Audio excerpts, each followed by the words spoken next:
जहां बीच बाजार एक ऑटो चालक पर दो युवक ने चाकू से हमला कर दिया। मामला जिले के बरबीघा थाना के मुख्य द्वार का है। पूरी घटना का सीसीटीवी फुटेज भी सामने आया। जानकारी के मुताबिक ऑटो पर सवार होने के लिए विवाद हुआ और यही विवाद इतना बढ़ गया कि दोनों युवक ने पहले ऑटो चालक से मारपीट की, इसके बाद एक ठेले पर रखा चाकू उठाकर हमला कर दिया। घायल ऑटो चालक की पहचान नसरतपुर गांव के अर्जुन कुमार के रूप में हुई है। वहीं घायल की शिकायत पर थाने में केस दर्ज कर हमलावरों की तलाश तेज कर दी है। एक्सक्लूसिव तस्वीर इस समय आपकी टेलीविजन स्क्रीन पर। यह विवाद और वहां पर जो ठेला था वहां से उठाकर चाकू और सीधे हाथ पर और गर्दन के पास ये वार किया गया है। और इस विवाद में अर्जुन नाम का शख्स जो नुसरतपुर गांव का रहने वाला बताया जा रहा है वो घायल हो गया है। अब उसको अस्पताल में भर्ती कराया गया। विवाद छोटा सा था, उसके बाद पहले मारपीट और उसके बाद चाकू से हमला। दो शख्स एक का ऑटो चालक पर हमला कर रहे हैं और देखिए उसने बचाने के लिए हाथ ऊपर किया। वो शख्स जो जख्मी हो चुका है अस्पताल में भर्ती है। एक्सक्लूसिव तस्वीर ये देखिए, बड़ी स्क्रीन पर इस तस्वीर को देखिए। ये रही बड़ी स्क्रीन, इस पर अब देखिएगा। ये यहां पर विवाद हो रहा है। दो शख्स एक व्यक्ति को पीट रहे, तीसरा शख्स की भी एंट्री होती है। शख्स अपने आप को बचाने के लिए इनकी तरफ बढ़ता है और वो भी हमला करना शुरू करता है। इसी बीच ये जो दक्ष है ये उठाया इसने चाकू। इस शख्स ने यहां से चाकू उठाया और सीधे हमला किया। वो बचाव की स्थिति में हाथ से बचाव कर रहा है। दो बार उस पर हमला किया गया है और इस हमले में वो शख्स घायल हो गया। दो बार हमला किया गया, हाथ देखता हुआ वो शख्स नजर भी आ रहा है, वो घायल हो गया है, अस्पताल में भर्ती कराया गया। अर्जुन उसका नाम बताया जा रहा है और इस घटना ने कई सवाल खड़े कर दिए। कानून व्यवस्था पर सवाल खड़े कर दिए, लोगों की मानसिकता पर सवाल खड़े कर दिए।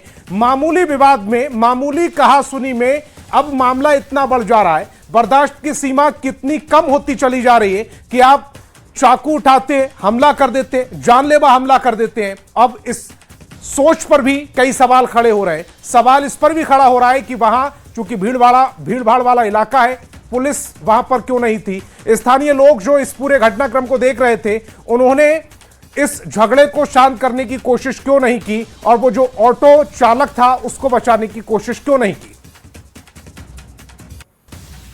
खबर नालंदा से, जहां एक होटल में बदमाशों ने जमकर मारपीट की है। बदमाशों ने खाना खाने के बाद पहले बिल का भुगतान किया, उसके बाद मैनेजर की पिटाई कर दी। घटना सीसीटीवी में कैद हो गई है। घटना के बारे में होटल मालिक ने बताया है कि 8 से 10 लोग होटल में आकर खाना खा रहे थे। इसी बीच आपस में कहासुनी हो गई। इस दौरान पुलिस गश्ती दल खाना खाने पहुंचे, तभी उन लोगों से बदमाशों की कहासुनी हुई, जिसके बाद पुलिस बिना खाना खाए वापस लौट गई। इधर पुलिस ने जाने के बाद बदमाशों ने मैनेजर पर पुलिस को बुलाने का आरोप लगाते हुए उनकी पिटाई कर दी। घटना के बाद थाने में मामला दर्ज कराया गया है।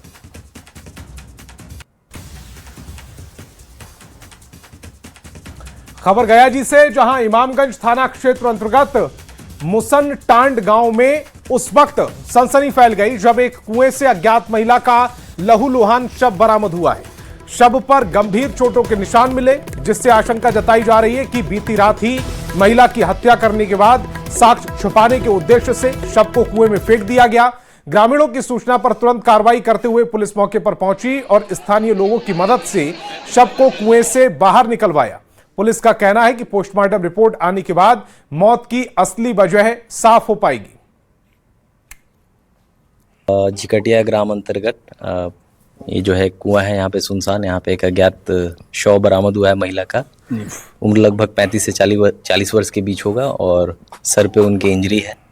सब प्रतीत होता है कि हत्या करके यहाँ पे डंप किया गया है। जान कराने का प्रयास किया जा रहा है।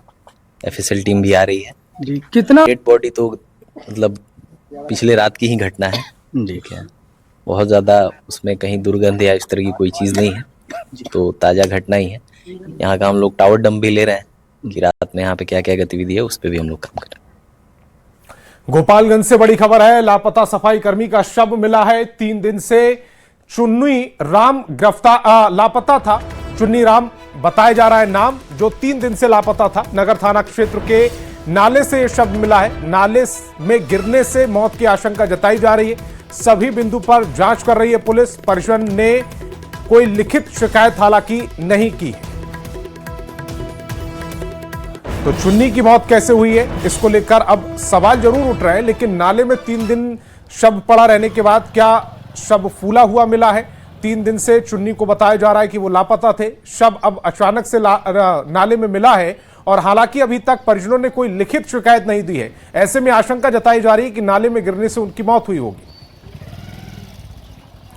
नवादा पुलिस को बड़ी सफलता मिली है, जहां पुलिस ने मोनिका किन्नर हत्याकांड का खुलासा कर दिया है। पुलिस ने मामले में एक आरोपी को गिरफ्तार किया है। पुलिस ने खुलासा करते हुए बताया कि प्रेम प्रसंग के चलते मोनिका किन्नर की हत्या हुई थी। बताया गया है कि मोनिका और उसके दोस्त शुभम कुमार ने शादी कर ली। शादी के कुछ दिन बाद साथ रहने का दबाव बनाने पर मोनिका की हत्या कर दी गई। एसडीपीओ ने कहा कि मुख्य आरोपी की तलाशी के लिए छापेमारी की जा रही है।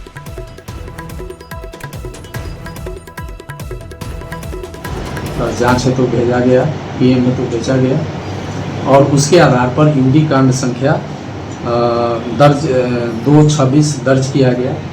फिर 2-3 दिन के बाद 26/4 को सूचना मिली कि एक 100 उसी गुइया पोखर में है। तो वहाँ पर उस 100 का दोनों पैर गायब था, जिसका पोस्टमार्टम कराया गया। जांच के आधार पर कुअनी धर्मेंद्र कुमार काशीचक थाना के प्रतिवेदन के आधार पर यह हत्या का कांड दर्ज किया गया। पुलिस अधीक्षक महोदय द्वारा एक टीम का गठन किया गया और वैज्ञानिक अनुसंधान ह्यूमन इंटेलिजेंस के माध्यम से यह पता चला कि वो एक किन्नर थी जो समस्तीपुर जिला की रहने वाली थी और भट्ठा गांव का एक शुभम कुमार है, उससे उसका संबंध था और शुभम कुमार उससे शादी भी कर लिया था, लेकिन वो शुभम कुमार के साथ रहने की जिद कर रही थी। इसलिए शुभम कुमार वहाँ से अपने गांव लाया और रात्रि में अपने दोस्तों के साथ मिलकर उसका हत्या कर दिया। सीतामढ़ी शहर से एक बेहद दर्दनाक घटना सामने आई है।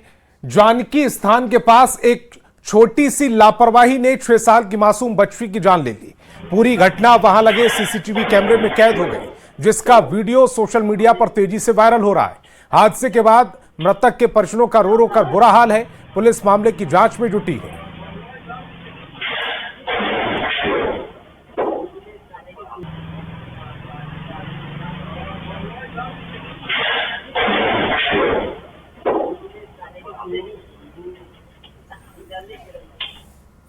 और बेगूसराय के बछवाड़ा थाना क्षेत्र के NH 28 पर बड़ा सड़क हादसा हो गया। दरभंगा के सिमरिया गंगा स्नान कर लौट रहे श्रद्धालुओं से भरा टेम्पू के सामने बंदर आने से टेम्पू अनियंत्रित होकर सड़क किनारे गड्ढे में जा गिरा। हादसे में टेम्पू चालक समेत करीब 8 लोग घायल हो गए।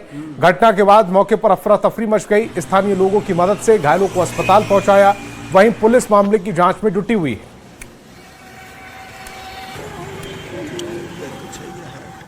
पटना से बड़ी खबर मिल रही है। जनसुराज को एक बड़ा झटका लगा है। बीजेपी कार्यालय में मिलन समारोह। जनसुराज के कई नेता बीजेपी में शामिल हुए हैं। वीआईपी के भी कई नेताओं ने पाला बदल लिया है। चेतना झाब, मधुकर यादव बीजेपी में शामिल हो गए। श्रुति श्री समेत कई नेताओं ने बीजेपी का दामन थामा है। संजय सरावगी ने सदस्यता दिलाई है। तस्वीर इस समय आपकी टेलीविजन स्क्रीन पर। जनसुराज को एक बार फिर बड़ा झटका। बीजेपी कार्यालय में मिलन समारोह। जनसुराज के कई नेता बीजेपी में शामिल हुए हैं। वीआईपी के भी नेता बीजेपी में शामिल हो गए। चेतना झाब, मधुकर यादव बीजेपी में शामिल हो गए और श्रुति श्री ने भी बीजेपी का दामन थाम लिया है। संजय सरावगी की मौजूदगी में सभी को सदस्यता दिलाई गई है। भारतीय जनता पार्टी का कुनवा बढ़ रहा है। हमारे आदरणीय प्रधानमंत्री नरेंद्र मोदी जी के नेतृत्व में, हमारे राष्ट्रीय अध्यक्ष आदरणीय नितिन नवीन जी के नेतृत्व में, बिहार की सरकार के माननीय मुख्यमंत्री सम्राट चौधरी जी के नेतृत्व में और पूरे देश में आप देख रहे होंगे, कोई भी राज्य देख लीजिए, विपक्ष में एक तरह से भगदड़ मची हुई है। निश्चित रूप से आज जिन लोगों ने मुख्य रूप से सदस्यता ग्रहण की है, आनंद मधुकर यादव जी, चेतना झाम जी, सुश्री से इनके नेतृत्व में जो सैकड़ों लोगों ने सदस्यता ग्रहण की है, भारतीय जनता पार्टी परिवार में इन लोगों का हार्दिक अभिनंदन, हार्दिक स्वागत है। अब बांकीपुर उपचुनाव को लेकर एनडीए पूरी आक्रामक रणनीति बनाने में जुटी हुई है। इसी बीच आरएलएम के दफ्तर में बांकीपुर विधानसभा के प्रमुख कार्यकर्ताओं के साथ मंत्री दिलीप जायसवाल और आरएलएम के प्रदेश अध्यक्ष आलोक सिंह ने महत्वपूर्ण बैठक की। बैठक में चुनाव जीतने को लेकर रणनीति पर चर्चा की गई। इस दौरान दिलीप जायसवाल ने जीत का दावा करते हुए विपक्ष पर जमकर निशाना भी साधा। अब भारतीय जनता पार्टी भारी मत से बांकीपुर विधानसभा चुनाव जीत रही है, क्योंकि आपने देखा कि जिस तरह से लोगों का रुझान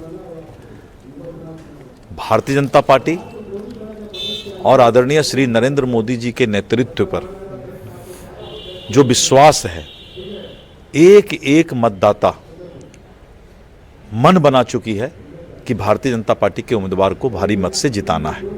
पुनः बांकीपुर उपचुनाव जो हो रहा है राष्ट्रीय अध्यक्ष नितिन जी की सीट पे, उस पे पांचों दल का अलग अलग अपना बैठक एनडीए गठबंधन के, और हम लोग लगातार लगे हुए हैं। और आज पूरे अपने बांकीपुर विधानसभा के अपने संगठन के जितने भी लोग हैं आज हम लोग बुलाए हैं, और मुस्तैदी से एक बूथ वाइज कैसे कैसे सबको लगना है। और निश्चित तौर पे इस बार नीरज सिन्हा जी की जीत होगी।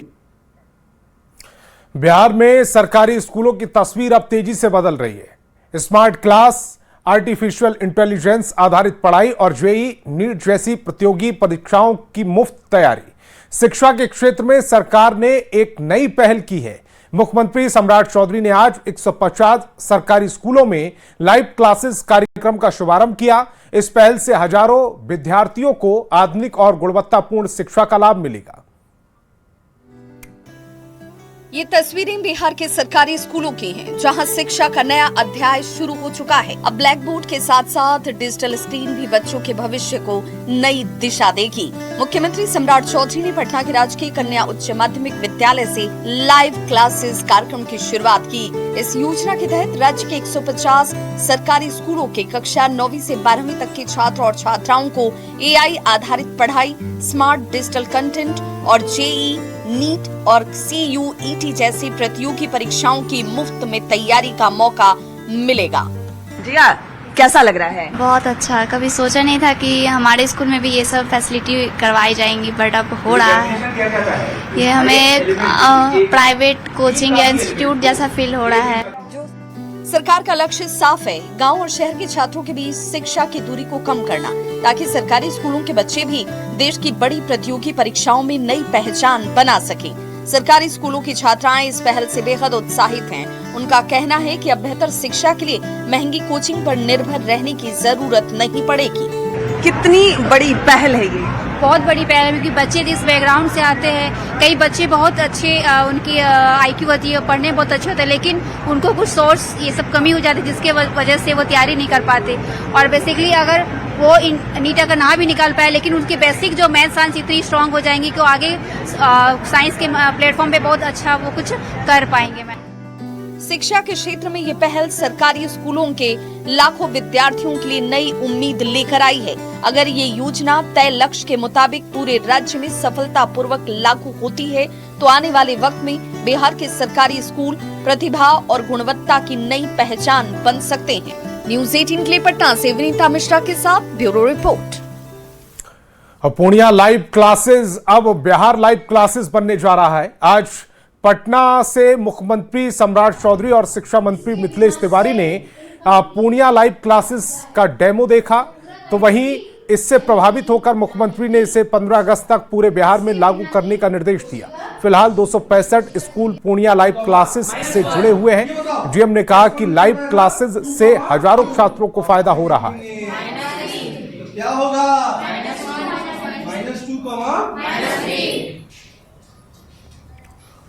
-2, पूर्णिया जिले में वर्ष 2024 से ही पूर्णिया लाइव क्लासेस जो है वह यहाँ पर आयोजित हो रही है, और इसके तहत लगभग अभी 265 जो हमारे पूर्णिया जिले के विद्यालय हैं उसको हम लोग इसमें शोकेस कर रहे हैं।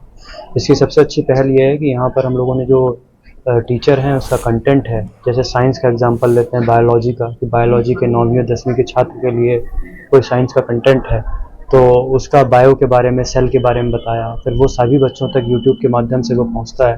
क्लास 10 में पूर्णिया जिला स्कूल से पढ़ती हूँ। लाइव क्लास से हमें कुछ एक्स्ट्रा सीखने को मिलता है टीचर के साथ साथ। फिर हमें जो हमारा सारा प्रॉब्लम सॉल्व हो जाता है लाइव क्लास से। हमको कुछ अच्छा मिलता है, हम कुछ नया सीखते हैं, कुछ ज़्यादा सीखते हैं। ये लाइव क्लास बहुत ही अच्छा क्लास है। यहाँ हम लोगों को अच्छे से पढ़ाई होती है और जो भी टीचर्स है यहाँ अच्छे तरीके से समझाते हैं। और जैसे कि अगर किसी को भी अगर कुछ वजह से अगर स्कूल नहीं आ पाए तो हम लाइव क्लास की मदद से उसे घर पे भी बैठ के देख सकते हैं। अब पटना के इस्कॉन मंदिर से प्रभु जगन्नाथ की भव्य रथ यात्रा निकाली गई। दोपहर 1 बजे विशेष पूजा और महाआरती भी हुई। इस दौरान भक्तों का सैलाब उमड़ पड़ा। फिर दोपहर 2:30 बजे मुख्यमंत्री सम्राट चौधरी ने औपचारिक रूप से रथ खींचकर रथ यात्रा की शुरुआत की। इस दौरान सीएम सम्राट के साथ उप मुख्यमंत्री विजय चौधरी, खेल और उद्योग मंत्री श्रेयसी सिंह, कला संस्कृति मंत्री प्रमोद चंद्रवंशी समेत राज्य सरकार के कई मंत्री विधायक भी मौजूद रहे। चारों ओर आस्था का सैलाब दिख रहा था।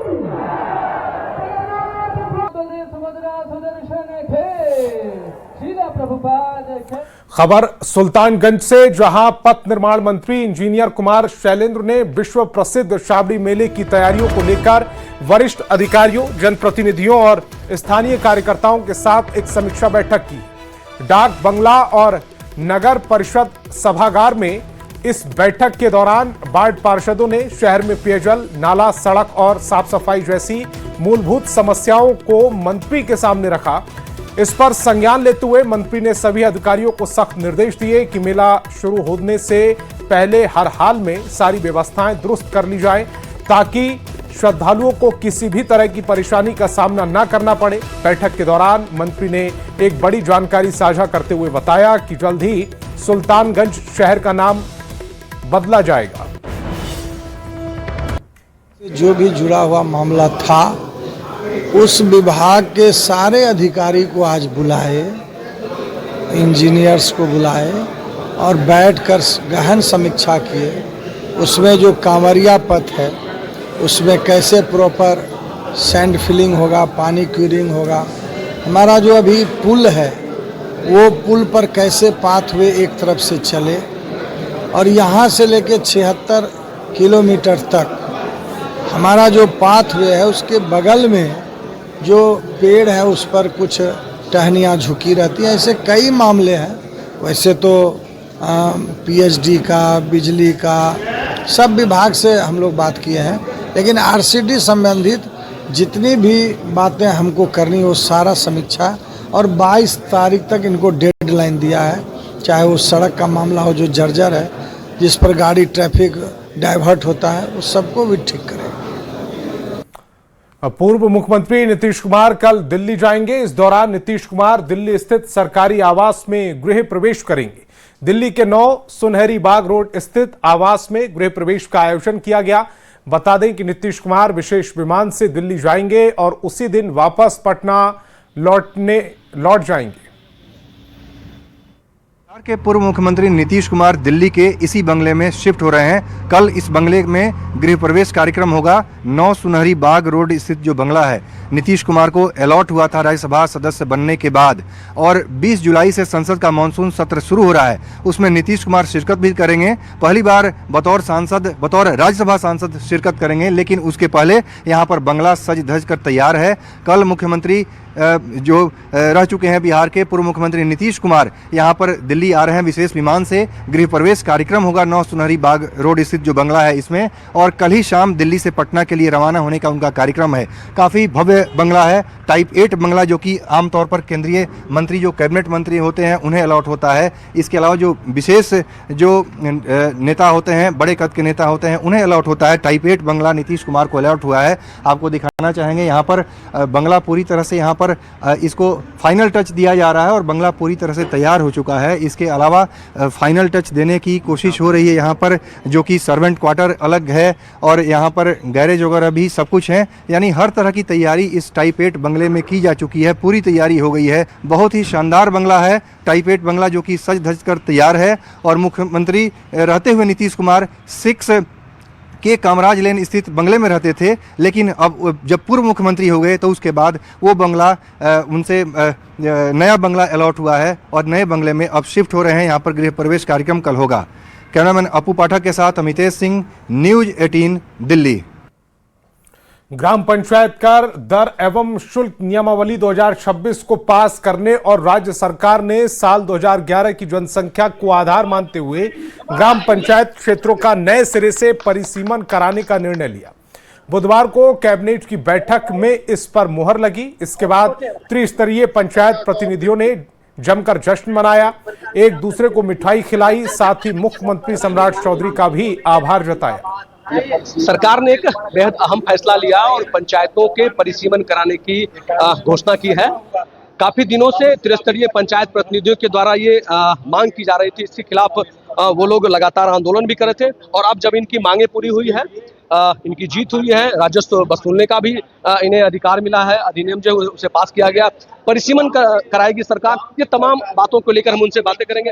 एक बड़ी लड़ाई जी, निश्चित रूप से यह बड़ी लड़ाई और अद्भुत, अकल्पनीय, ऐतिहासिक और माननीय मुख्यमंत्री का साहसिक निर्णय, और इस साहसिक निर्णय लेने के लिए मुख्यमंत्री जी को बिहार के आम आवाम और त्रिस्तरीय प्रतिनिधि और ग्राम कचहरी के प्रतिनिधियों की तरफ से हार्दिक धन्यवाद और बधाई और शुभकामना। सभी संगठनों ने संयुक्त रूप से यह संघर्ष किया है, ये अकेले किसी की ये बात नहीं है और इस संघर्ष का फलाफल हुआ कि हम लोग माननीय न्यायालय से राज्य निर्वाचन आयोग आए, राज्य निर्वाचन आयोग से सरकार के पास आए और सम्राट सरकार ने इस पर अमली जामा पहनाने का काम किए। इसके लिए उन्हें कोटि कोटि नमन, बधाई और शुभकामना देता हूं। और पूरे गांव और देश में ये बहुत बड़ा खुशी का माहौल है। हम लोग अपने तरफ से, संघ की तरफ से उनको हार्दिक बधाई, बहुत बहुत कोटि कोटि नमन करता हूं। दो शब्द किस तरह से धन्यवाद देंगे? धन्यवाद, उनको बहुत बड़ा धन्यवाद है सभी संघ के तरफ से, मुखिया महासंघ के तरफ से, पंच सरपंच के संघ के तरफ से, जिला परिषद के संघ के तरफ से, प्रमुख संघ के तरफ से। तो ये थे त्रिस्तरीय पंचायत प्रतिनिधियों के प्रतिनिधि हैं और जिस तरह से सरकार ने एक फैसला लिया, कैबिनेट से परिसीमन को पास कराया गया, परिसीमन होगा, राजस्व वसूली जो ये पंचायत कर्मी हैं वो कर सकेंगे। तो इन तमाम मांगों को लेकर ये लोग जिस तरह से आंदोलन कर रहे थे, अब इन लोगों की मांगे पूरी हुई है और सरकार और सम्राट सरकार को इन्होंने बधाई दी है। न्यूज 18 के लिए पटना से धर्मेंद्र कुमार।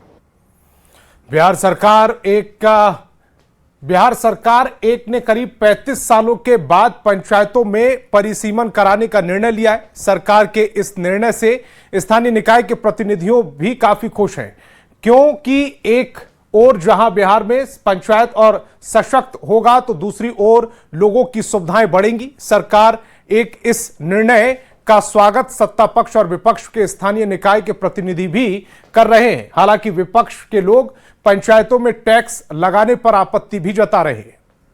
साल के बाद ये बिहार में त्रिस्तरीय पंचायत का परिसीमन होने जा रहा है। सरकार ने निर्णय लिया है।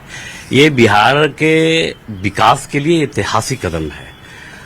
स्वाभाविक रूप से जैसे त्रिस्तरीय पंचायत का परिसीमन होगा, पंचायत की संख्या बढ़ेगी, तो सरकार की योजनाओं का प्रभावी ढंग से जमीन पे लागू करने में सरकार को भी सहूलियत होगी और त्रिस्तरीय पंचायत भी खुल के काम करेंगे। लेट से आए, ठीक है, स्वागत योग फैसला है, क्योंकि ऐसे भी 500 प्रति व्यक्ति वोटर पे एक वार्ड का निर्माण होता है। तो आज हमारी जो बिहार की आबादी है 14 करोड़ हो गई है, तो उसको लेके ये जरूरत था। लेकिन सबसे ज्यादा जरूरत क्या है, बढ़ाने के साथ साथ जो सशक्त करना है पंचायतों को, क्योंकि पंचायत हमारी लोकतंत्र की रीढ़ होती है।